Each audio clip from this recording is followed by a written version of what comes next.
Hello everyone and welcome to episode 5 of the Hive, how to support your employees working from home, how to support their well-being. My name is Charlotte and I'm in the hot seat today, and I've got two Joes for the price of one here. I've got Joe Moffat. Hello. And Joe Dodds, both of whom are really well placed to be able to talk to you today about well-being, a subject I know is close to both of their hearts, and both of them talk every year at the NEC Health and Wellbeing Conference. Joe Dawes, I know you've done it for many, many years, so I'm looking forward to hearing what you have to say. We're going to be looking at the interim findings from the Institute of Employment Studies, who have been doing a survey into the mental and physical well-being of our UK workforce who are now adjusting to working from home. The results are probably what you would expect. You know, we all feel like we've had the rug pulled from under us. But I just thought maybe what we might want to do is to kind of go through the headline stats, stat by stat, and then just ask you guys for your help, your advice, your suggestions, your insight on how to maybe mitigate some of the negative impacts on your mental and physical well-being as a result of this massive transition to working from home. So the first headline was reporting a significant increase in musculoskeletal complaints, and more than half of survey respondents reported new aches and pains, especially in the neck. And we're not just talking about our children here, are we? Joe Dodds, you specialise in supporting home-based coaching, don't you? So what advice can you give about this? So it's remembering that you're in a different environment, a new environment, and some of this stuff at work is covered off in how the offices are designed for you. Here you're designing your own office, and sometimes you're doing it in circumstances that aren't ideal. You might be stuck on the end of the dining room table with your children at the other end, or working out of your bedroom, or whatever. So just be aware of how important how you sit and how you sort of go through the day is in terms of your body. So think about if you have the screen at the right height and so on. So they talk about sitting being the new smoking. I have a standing desk, as you can see. I can move around, but I can't stand all day because it hurts my knees. I have to sit down for some of the time as well. So keep thinking about what works for you, and look online. There's lots of advice about ergonomics and how you should set up your workspace. You can buy equipment to hold your computer, your laptop high so that it's at eye level and you're able to stand. You could perhaps use a bookshelf and some books piled up and sit your laptop on top of it. So you can always improvise.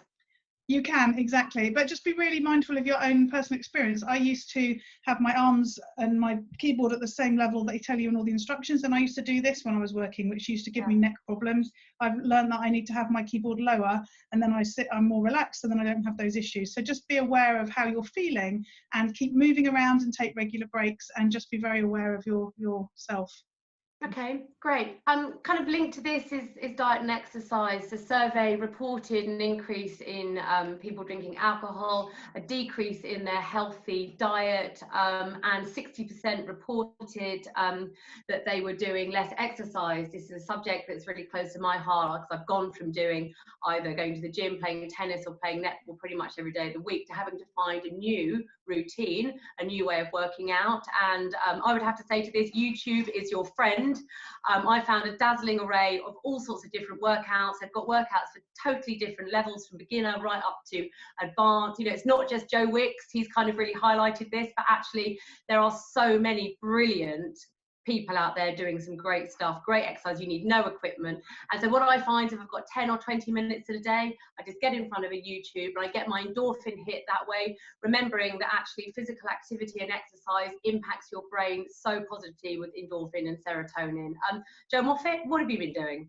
Well, I have to say nothing quite so lively, but we have a lively 7-month-old puppy. So my my daily exercise is walking the dog. So I'm doing that, and just getting out in the garden. Again, makes you feel very lucky to live somewhere where I can actually do that. So yeah, getting out into the fresh air. Brilliant. Okay. Right. The next headline was about poor sleep and risk of exhaustion as real cause for concerns. Lots of people are reporting that their sleep patterns have been disrupted. They're not sleeping as well. they're tired, and actually they're reporting that their working hours, they're putting pressure on themselves, they're working longer hours and irregular hours. You know, people are really struggling to kind of find a new routine. What can we say? How can we help people with that? I think it's what we call the "my boss thinks I'm slacking off" syndrome. That sense that we must glue ourselves to our keyboard, and if we don't respond to that email within a matter of seconds, they'll think that we're bunking off somewhere doing YouTube exercise videos. That is not the case. You know, I think as employers, team leaders, managers, we have a responsibility to remind our people that they need to take a break. We need to push the brakes. We need to tell them it's time, you know, let's have a coffee, let's have a virtual coffee, have a hard stop to the end of the working day, actually encourage people to put some structure into their lives, because otherwise it's all too easy to just glue yourself to that screen. We're not working from home, we're working from home trying to do a multitude of other things. So there's that phrase, isn't there? We're not working from home, we're trying to work from home in a crisis. And I think that's something that people have almost forgotten. And I know you were saying, Jo Dodds, earlier, you know, it's just about being kind. You've got to be kind to yourself right now.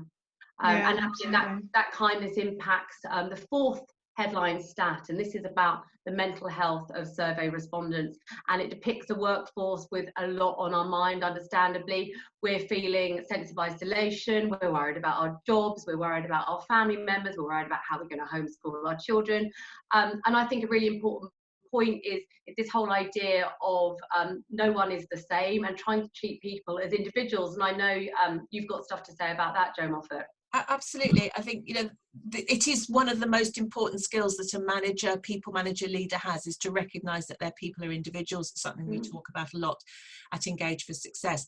And so one solution will not work for everybody. So whilst on the one hand, encouraging your team to have virtual coffee breaks together, encouraging your team to play online bingo together, encouraging your team to have a virtual dance around the kitchen, will work fine for those people who have got the capacity and the mind, the headspace to build that into their daily lives. But for others, we've got to recognise that for the first time in a very, very long time, if ever, they are trying to juggle more plates than ever. You know, working parents have always had to juggle. They're now having to do it on, you know, on speed. It's homeschooling, it's work, it's worrying about carers, it's getting food on the table, it's cleaning the house, it's walking the dog, it's doing a multitude of things all at the same time. So we have to recognise people's own individual priorities, and good line managers, good people managers have always done that, and they really need to up their game in the current. Yeah, and I'm hoping that if there's any silver lining from this, if there's anything positive, then maybe it has pushed the wellbeing agenda right up to the very top and made people realise that actually it's okay to be vulnerable. It's okay to not feel mentally completely okay. Jo Dodds.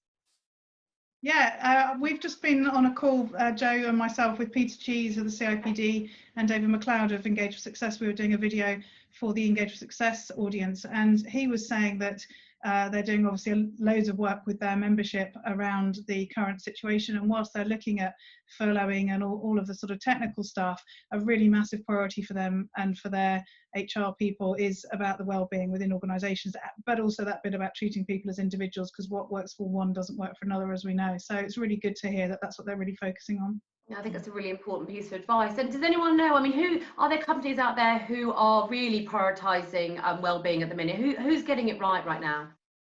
Well, I think it's probably fair to say that there are some who are getting it horribly wrong, and there are some that are getting it terribly, terribly right, and hats off to them. And I think we will, you know, we are going to remember we're going to remember which side of the fence some people are in those respects. But I picked up a story about Adecco, the recruitment company. Now, obviously they focus on people, so it's good to know that they're getting their people right.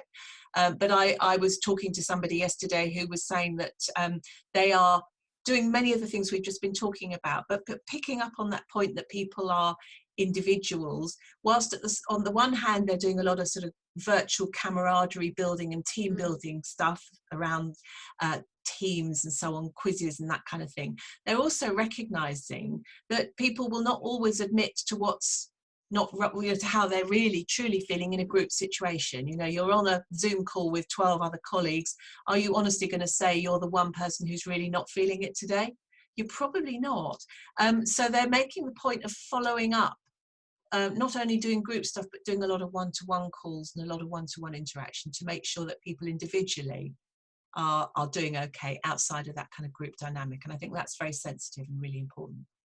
Brilliant, thank you. That's clearly an incredibly important topic right now and a really great discussion today. And there'll be some key takeaways from this session that you'll find at the end of this video. Thank you so much, Jo and Jo. Pleasure talking to you as always, and bye-bye. Thank you. Bye. Thank you. Here are your key takeaways from Hive episode 5.